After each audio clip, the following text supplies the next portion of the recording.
Greetings and good morning, beauties all over the world. So, coming to you, heading into winter. It's cold outside, especially cold at night. I don't do heating.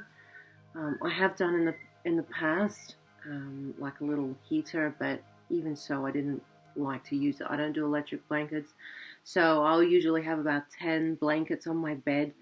It's heavy in the winter. It's to sleep and to have it on you. It's definitely heavy. But I love the winter because I can do work. There's no snakes. There's no flies. No ants. Just no mosquitoes. Oh, that's a huge thing. I mean, the mosquitoes here in the summertime just drive me mad. And of course, I'm outside doing a lot of work, and they are just unrelenting under this pine tree. And I don't know why they're so attracted to this pine tree or this area. All I can think of is that it's the Chook's water that's attracting them, and maybe the garden like around here. I'm not sure, but they're here. So anyway, I hope everyone's doing well. So I asked you guys in my last post if you had some questions for me. You know, I have no limits as to what you can ask. I tend to be an open book, and you guys can ask me whatever. If I think it's inappropriate, if it's like personally directed to me, I just won't answer. But otherwise, you can ask me anything your heart desires. So I have a couple questions from you guys. So I'm going to just answer in which they were received. So Johnny, hi Johnny. First asks, do you think we are living in some sort of simulation or matrix? If yes, then how can we get out of it? This is an interesting question, Johnny, because there's so much talk and focus around this. If it is a simulation or a matrix, I personally tend to feel, and clairvoyantly, I feel like it is so beyond anything we term as a matrix or a simulation. I don't believe so. I think it is so far beyond human understanding. I don't believe it is a matrix. I don't believe it is a simulation. Whatever it is, I feel it's undefinable. I feel like it's incomprehensible. And I don't believe it's some kind of huge computer generated conglomerate that just directs everything. I feel like all that is simply all that is. And for us to try and start categorizing and defining, putting conditions and illusory ideas that it is this matrix and we're stuck in it. We're not stuck in anything.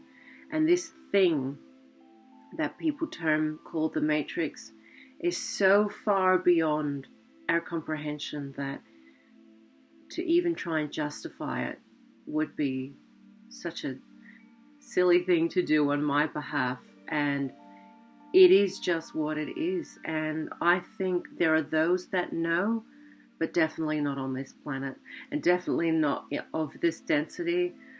The Star Lords, the creators of suns and galaxies and whatever they are, I believe they must know the secrets of existence and of the universe and how it began, if it began.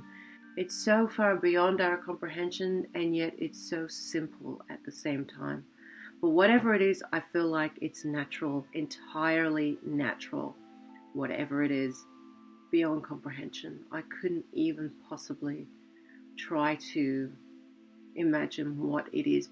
And I think that's a human illusory idea that has been created, and whether that's been pushed along because of movie influence or ideas, I'm not sure. But existence and the universe is far more complex than what we could possibly know, and yet still far more simple. It's everything.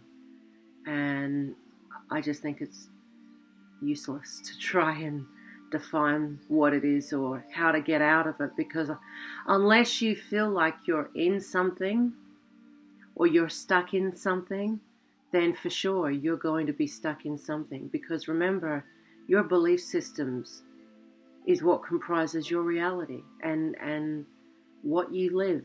So if you believe you're stuck in a matrix or a simulation, you're gonna be in one, stuck. And all events and all actions and reactions are going to pertain and focus upon that.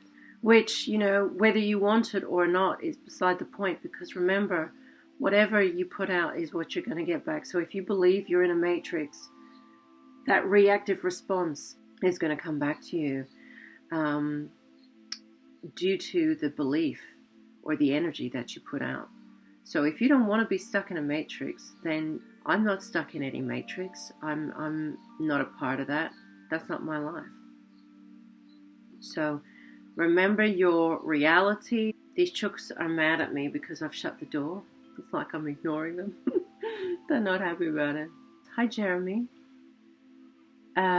Jeremy says, what's a good book you've been reading? I've been reading Lightning in My Blood by James Andretti. It is about a journey into shamanic healing and the supernatural. It's really entertaining and based on his experiences in Mesoamerica. Wow, sounds really good. So for me personally, what I'm reading right now and that I am getting a lot of pleasure from is The Letters of the Younger Pliny. It's a Penguin classic, and it's actually letters dated back in supposedly 61 AD. Look at the bookmark that came with this book. It's an old bookmark, 1976. You see? So I'll read you a little bit. The two witnesses, Vitellius Honoratus and Flavius Marcianus, were summoned to appear and duly arrived in Rome. Honoratus was charged with having procured the exile of a Roman knight and the death of 7 of the latter's friends for a bribe of 300,000 sesterces. What the hell? Sesterces. And Marcianus with having paid 700,000 for various punishments inflicted on a Roman knight who had been flogged, condemned to the mines, and finally strangled in prison. However, Honoratus escaped justice at the hands of the Senate by his timely death, and Marcianus appeared in court in the absence of Priscus. Accordingly, the ex-consul Tucius Cerealis exercised the senatorial right to speak by demanding that Priscus be informed, thinking that either he would excite more sympathy or possibly more indignation by his presence, or, more probably to my mind, because it is common justice that a charge made against 2 persons should be defended by both of them, and both should be convicted if unable to clear themselves. There's all these different letters that the younger Pliny, because obviously he had a dad called Pliny as well. And this is old history, classic history. AD 61 to AD 113. That's what I'm reading right now. Obviously my taste is not like a lot of other people's tastes. I like antiquity, I like history. I like to know about our history, as in ancient history, and how people and cultures used to live back in the olden days, like really ancient days. And so to have an account of,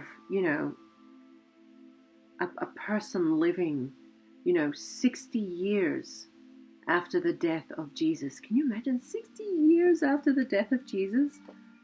That's incredible. Like, the death of Jesus would have been so fresh in everyone's mind, and everyone would have been, like, his name would have just been on the tips of everyone's tongue. So I have another question by T-Dub. Hey T-Dub, hey girl. T-Dub has written here, I really need to figure out something with my garden and 2 large dogs. The backyard is nothing but dirt now because they ran it down over 2 years. Going to finally rototill it, set some grass seed and see if it grows. I have an idea for you to possibly help with your newspaper blowing away. There are garden spikes, just metal that can anchor things. You can make them with your tools you have for jewelry and, like some fencing, pierce the ground with it. Kind of looks like a U. Actually, you know what, T-Dub? I already have the spikes. And the only reason my newspaper blew away was because I had covered it with sawdust with no spikes. But I've always used spikes when I'm putting down things such as weed mat, and I've got the spikes for the little milk containers that are used as protection for the date palms. So I'm very familiar with the spikes. But now that I've used the weed mat, the spikes are used to hold it down, and I have not had a problem since, of course. Nothing can move under that weed mat at all. So thank you for the suggestion. It's been the biggest learning curve for me.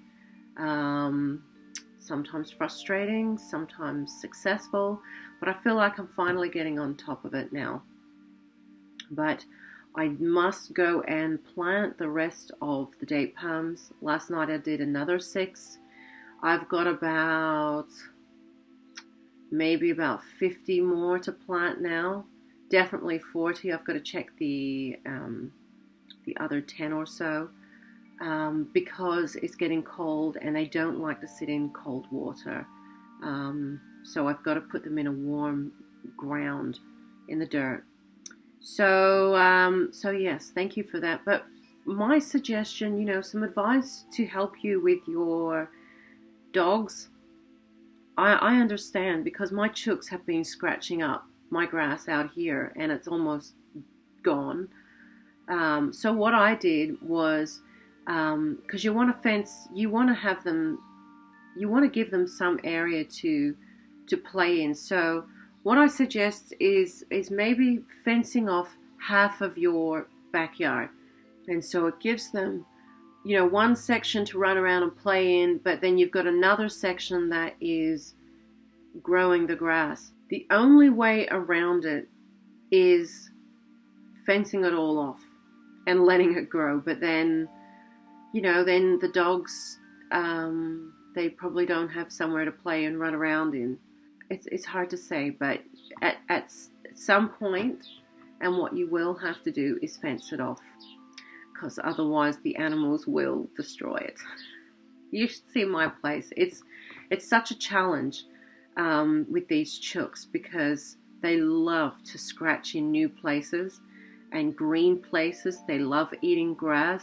You have to get to a point where you need to put something in place so they don't kill the grass. And so what I've done now is I've got an old bed frame, and instead of cordoning off the whole grass area, I've just cordoned off a small section just to see if it will actually grow back. And if it does, then I'll remove it and move the bed frame to another section of the grass, and they can eat the grass that's grown. And then once they've eaten it again, cover it. It's the only way, because they will destroy it, and they have destroyed it. And even my mother, she came out here the other day, she's like, "Oh, what happened to your grass?" And I'm like, "It's chooks. Ask the chickens." So, yeah, it's never looked so bad. And because they really want to eat green things. And I know that because when I've let them out on the side of the rose garden, all the clover there, they go mental. And they love it, and they just eat it and eat it and eat it until they just can't eat anymore. So they love green, and they must crave it in their diet. That's the questions answered for you guys. If you have any more, let me know. I'm going to go out and water my vegetables. I've got all these little vegetable seedlings that have come up from seed. I've planted them, and oh my gosh, I was so angry a couple of weeks ago because they had got to like this size, and I came out and I heard this big racket. I came outside, and one of the chooks, Shalaha, had got up in it and had eaten all the tops of the cuttings, and she'd scratched through it all. Oh my God. You know, that was like a month's growing just gone to shit. And that's what I mean. Chooks are destructive. So I had to put all this wooden cane up so they couldn't stick their heads through or jump up on there. And then I had to put wire, because I had the canes like stuck in the soil, but they'd managed to widen the gap between the canes, and they jumped up and got up in there. Oh, they're so naughty, and they're so smart and cheeky. And anyway, I used wire, and for sure they couldn't get up in that. So I've got to go out and water those, and again I've got to go out and plant. I'm hoping I can plant maybe about 20 date palms today, and they have to be in the soil now, and I can feel them, you know, asking me to be put in the soil. They really want to be in the soil, and so I've been out every day planting dates. So it's beautiful. I'm so glad I've got so many to plant, and after this planting, this next year, this in November and December, whatever I germinate, I feel like it will be the last of what I need to germinate for the date palms, because I'll have enough to cover my whole property. So if I end up germinating maybe another 100 or 150 this following November, I think that'll be enough for my property then. So because obviously there's only so many date palms I could propagate, but I love the experience, so maybe I'll keep growing them. I don't know, and I don't know. We'll see. But I'm excited. I'm really excited to see how they're going now. Anyway, love you guys, and yeah, if you have any more questions, then let me know. And yeah, I hope you like my new little dressing gown. You knew it was time for me to have a new dressing gown. I haven't hemmed this or anything yet. In fact, I'd actually like to put maybe a nice little bit of embroidery on it. I don't know. We'll see, but it is nice and warm. Look at these sleeves. They're so warm. It is so warm to like I sit on my sofa and just read, and I just feel so toasty, and within 10 minutes I'm almost asleep. So it does the job, and unfortunately I can't get through a few pages of book because I'm out. So anyway, hope you guys are well. I love you guys, and yeah, until next time, may you always be blessed by the supreme love and truth of the cosmos.